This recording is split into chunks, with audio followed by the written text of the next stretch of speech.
ang ikaunom nga sugo sa Ginoo ngadto sa ato ang tanan. Ato kining mabasa sa Exodus 20 verse 14. God said, "Thou shalt not commit adultery."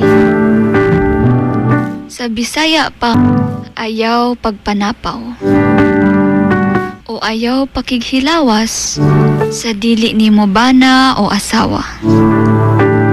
Ang kini nga sugo nagapahinumdum kanatong tanan sa pagkamatinud-anon ug pagrespeto sa kasal.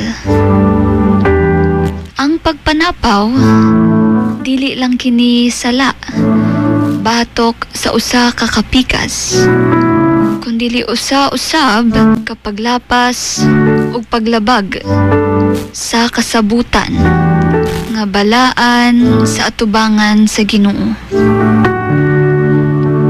Gitudlo kini para sa ato ang tanan aron maprotektahan ang gugma, pagsalig ug panaghiusa sa sulod sa pamilya.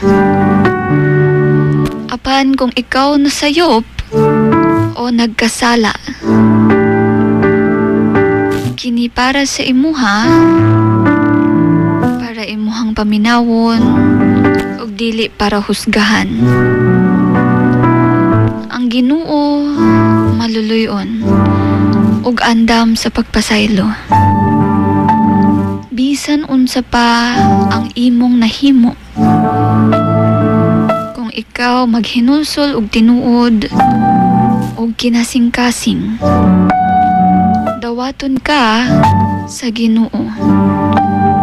Uban ang naghulat niyang mga kamot ug gakos para sa imuha.